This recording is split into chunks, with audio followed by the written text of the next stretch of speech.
जय हिंद दोस्तों, Sandeep tricky math special YouTube channel में आप सभी का स्वागत है। एसएससी जीडी कांस्टेबल 2021 19 नवंबर सेकेंड शिफ्ट का एग्ज़ाम अभी अभी बीता है।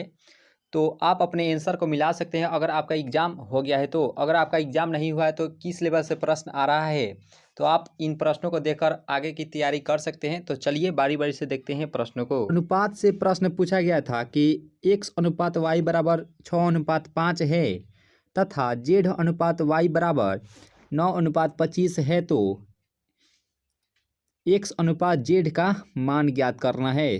तो सभी को लिखेंगे बारी बारी से x, y और z।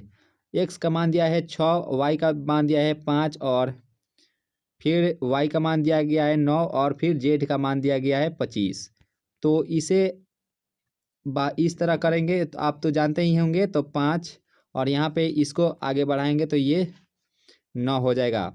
और यहाँ पे आ जाता है x का मान 54 और y का मान नहीं लिखेंगे क्योंकि y का मान नहीं पूछा गया है, तो इसे छोड़ देंगे। और यहाँ पे 25 पचे 125 इसका इस प्रकार से आता है। तो हमें क्वेश्चन में पूछा गया था x अनुपात z, तो x का मान 54 और z का मान 125 इसका सही आंसर हो जाएगा। इस प्रकार से आप ज्ञात कर सकते हैं तो बिल्कुल ही आसानी से। और यहाँ पे रीजनिंग से सवाल पूछा गया था कि ऑस्ट्रिया, डेनमार्क और देश। तो डेनमार्क और ऑस्ट्रिया यह एक प्रकार का देश होता है। तो यह इस प्रकार से बनेगा, तो देश में ये दोनों आ जाएगा, ठीक। और यहाँ पे प्रश्न था कि उल्लू बनाना मुहावरे का सही अर्थ होता है, तो इसका सही अर्थ होता है मूर्ख बनाना। और पूछा गया था प्रश्न कि सौरमंडल की खोज किसने की, तो कोपरनिकस के द्वारा सौरमंडल की खोज किया गया था। चलिए नेक्स्ट प्रश्न को देखते हैं। और यहाँ पे पूछा गया था कि सही वर्तनी चुनने के लिए प्रेमातुर, प्रेमातुर, प्रेमातुर और प्रेमातुर, तो इसमें से कौन सा प्रेमातुर है जो सही लिखाएगा, तो वह इस प्रकार से लिखा जाता है प्रे मा और यहाँ पे तुर। इस प्रकार से ये सही आंसर हो जाएगा, यानी कि ऑप्शन नंबर जो ए है इसका राइट आंसर हो जाएगा। और यहाँ पे पूछा गया था पर्यायवाची शब्द से कि बैर का पर्यायवाची शब्द होगा, तो बैर का विद्वेष हो जाएगा। पर्यायवाची से 3 प्रश्न आए थे और अनेक शब्दों के लिए एक शब्द के लिए इसके भी 2 प्रश्न पूछे गए थे। और यहाँ पे जो शुद्ध वर्तनी से था वो 3 प्रश्न पूछा गया था आज के शिफ्ट में। और यहाँ पे जो प्रश्न है कि जो सप्ताह में एक बार होता हो उसे क्या कहते हैं, अनेक शब्द के लिए एक शब्द, इससे भी 2 प्रश्न आए थे। तो इसे हम लोग सप्ताही कहेंगे। जो सप्ताह में एक बार हो उसे साप्ताहिक, जो वर्ष में एक बार हो वह वार्षिक कहेंगे।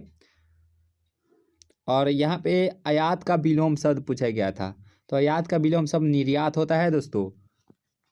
और यहाँ पे शाश्वत का भी विलोम शब्द पूछ लिया गया था, तो शाश्वत का विलोम शब्द नश्वर होता है। और गृह का पर्यायवाची शब्द पूछा गया था, तो गृह का एक घर हो जाएगा और निकेतन रहेगा। ऑप्शन में जो रहेगा वो आप सही मार दीजिएगा, घर रहेगा या निकेतन रहेगा। नेक्स्ट प्रश्न है। और यह पूछा गया था कि प्रथम 50 प्राकृतिक संख्याओं का योग ज्ञात करनी है। तो योग के लिए सूत्र होता है n into N plus 1 into अपन 2 होता है। तो प्रथम 50, तो 50 इंटू 50 प्लस 1 अपन 2, तो 2 से ये 25 टाइम्स कटेगा। और यहाँ पे 25 गुने 51 जब करेंगे तो यह 1275 इसका राइट आंसर हो जाएगा। इस प्रकार से आप ज्ञात कर सकते थे। बहुत ही आसान क्वेश्चन पूछा गया था इस सेशन में। और यहाँ पे प्रश्न था, यह सिंप्लीफिकेशन का सवाल है। तो यहाँ पे पूछा गया था कि 2 - 1 अपन 3, 2 - 3 अपन 5 और यहाँ पे 2 - 5 अपन 7 डैश डैश डैश 2 - 997 अपन 999। तो इसे बिल्कुल आसानी से हल करेंगे। 3 दूनी 6 में से घटेगा तो 5 अपन 3 और फिर गुने, और 5 दूनी 10 में से 3 तो 7, 7 अपन 5 गुने, 7 दूनी 14, 14 में से 5 गए तो ये 9 अपन 7 डैश डैश डैश। फिर से जब गुना करेंगे तो 1998 में से 997 घटाएंगे तो 1001 में से 999। तो देखिए यह इस प्रकार से आ रहा है। यहाँ पे तिरछा तिरछी ये करते जा रहा है, तो तिरछा तिरछी करते जाएगा तो एक टाइम्स में ये भी कट जाएगा 999, तो बचेगा 1000 और यहाँ पे बचेगा 3, तो 1001/3 इसका सही आंसर हो जाएगा। उम्मीद करते हैं आपको ये समझ में आया होगा। और यहाँ पे प्रश्न पूछा गया था कि किसी कक्षा में 500 विद्यार्थी हैं, यदि 450 विद्यार्थी पास हुए तो फेल प्रतिशत ज्ञात करनी है। तो बिल्कुल ये आसानी से हल करेंगे।